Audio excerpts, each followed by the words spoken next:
ఉత్కంఠ రేపిన మండలి బరిలో విజేతలెవరో నేడు తేలిపోనుంది. స్థానిక సంస్థలు, ఉపాధ్యాయ, పట్టభద్రుల స్థానాలకు జరిగిన ఎన్నికల ఓట్ల లెక్కింపు కోసం ఈసీ విస్తృత ఏర్పాట్లు చేసింది. అవాంఛనీయ ఘటనలు జరగకుండా భద్రతా పరంగానూ గట్టి చర్యలు తీసుకుంది. మొత్తం 21 స్థానాలకు సంబంధించిన శాసనమండలి ఎన్నికల ప్రక్రియ నేటితో పరిసమాప్తం కానుంది. బరిలో నిలిచిన అభ్యర్థుల గెలుపోటములు తేలిపోనున్నాయి.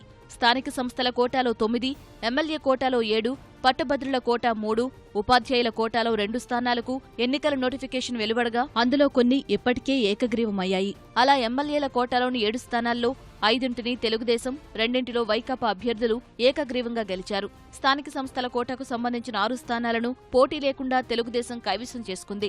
ఆ విధంగా శ్రీకాకుళం జిల్లా 1, పశ్చిమ గోదావరి జిల్లా 2, తూర్పు గోదావరి జిల్లా 1, అనంతపురం జిల్లా 1, చిత్తూరు జిల్లా 1 స్థానం అధికార పార్టీ ఖాతాలో చేరాయి. ఇక స్థానిక సంస్థల కోటాలో మిగిలిన 3 స్థానాలు, ఉపాధ్యాయ కోటాలో 2, పట్టభద్రుల కోటాలో 3 కలిపి మొత్తం 8 స్థానాలకు పోలింగ్ జరిగింది. సంబంధిత ఓట్ల లెక్కింపు కాసేపట్లో ప్రారంభం కానుంది.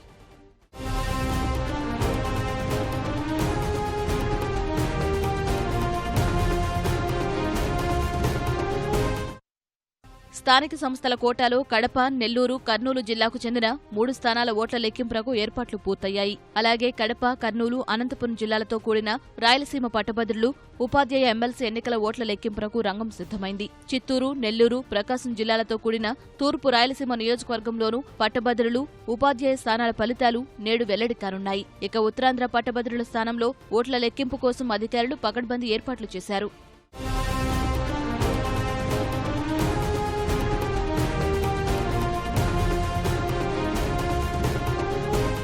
ఎన్నికల ప్రక్రియలో కడప, కర్నూలు, నెల్లూరు జిల్లాల్లోని స్థానిక సంస్థల కోటా ఎమ్మెల్సీ ఎన్నికలు ఉత్కంఠకు కేంద్ర బిందువుగా మారాయి. తెలుగుదేశం, వైకాపా హోరాహోరీ వ్యూహాలతో ప్రక్రియ రసవత్రంగా సాగినందున విజయం ఎవరిని వరించనుందనే అంశంపై ఆసక్తి నెలకొంది. కడప స్థానిక సంస్థల స్థానం ఫలితంపై రాజకీయంగా అందరి దృష్టి కేంద్రీకృతమైంది. తెలుగుదేశంలో చేరికలు పెరిగిన వేళ ఆ పార్టీ అభ్యర్థి బీటెక్ రవి గెలుపుపై ఆసక్తి ఏర్పడింది. అలాగే ప్రతిపక్ష నేత జగన్ సొంత జిల్లా కావడం, వైకాపా నుంచి జగన్ చిన్నాన్న వివేకానందరెడ్డి పోటీ చేస్తూ ఉండటం మరింత వేడి పెంచింది. పట్టు జారకుండా చూసుకునేందుకు స్వయంగా జగన్ జిల్లాలోనే మకాం వేయడం ప్రతిష్టాత్మకంగా మారింది. కడపలోని నూతన కలెక్టర్ కార్యాలయంలో ఓట్ల లెక్కింపు కోసం ఏర్పాట్లు చేశారు. 840 మంది ఓటర్లుంటే 839 మంది ఓటు హక్కు వినియోగించుకున్నారు. జిల్లాలో నెలకొన్న పరిస్థితుల దృష్ట్యా అధికారులు భారీ బందోబస్తు ఏర్పాటు చేశారు. లెక్కింపు కేంద్రం వద్ద సీసీటీవీ కెమెరాలు అమర్చి 500 మంది పోలీసులను మోహరించారు. పరిసర ప్రాంతాల్లో 144 సెక్షన్ 30 పోలీస్ యాక్ట్ అమల్లోకి తెచ్చారు. ముందు జాగ్రత్తగా 300 మందిని నిర్బంధంలోకి తీసుకున్నారు.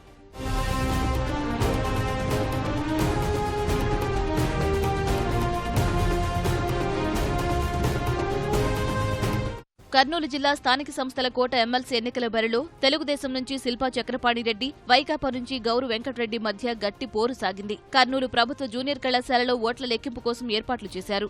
2 అభ్యర్థులే బరిలో నిలిచినందున ఒకే రౌండ్లో ఫలితం తేలే అవకాశం ఉంది. జిల్లాలో 1084 ఓట్లకు గాను 1077 ఓట్లు పోలయ్యాయి.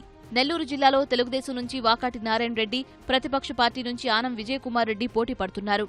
జిల్లాలో 852 ఓట్లకు 851 ఓట్లు పోలయ్యాయి.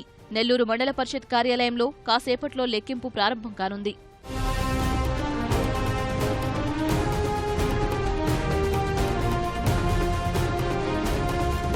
రాయలసీమ పట్టభద్రులు, ఉపాధ్యాయుల స్థానాల ఓట్ల లెక్కింపు అనంతపురంలోని ప్రభుత్వ పాలిటెక్నిక్ కళాశాలలో జరగనుంది. తూర్పు రాయలసీమ పట్టభద్రులు, ఉపాధ్యాయ స్థానాల ఓట్ల లెక్కింపు నెల్లూరు మండల పరిషత్ కార్యాలయంలో జరగనుంది. ఓట్ల లెక్కింపు వేళ అన్ని కేంద్రాల్లో పటిష్ట బందోబస్తు ఏర్పాటు చేశారు. ఉత్తరాంధ్ర పట్టభద్రుల ఎమ్మెల్సీ ఎన్నికపైన ఆసక్తి నెలకొంది. తెలుగుదేశం, భాజపా మిత్రపక్షాల ఉమ్మడి అభ్యర్థిగా మాధవ్ బరిలో నిలవగా పీడీఎఫ్ నుంచి సిట్టింగ్ ఎమ్మెల్సీ శర్మ పోటీలో ఉన్నారు. విశాఖ స్వర్ణభారతి ఇండోర్ స్టేడియంలో ఓట్లు లెక్కిస్తారు.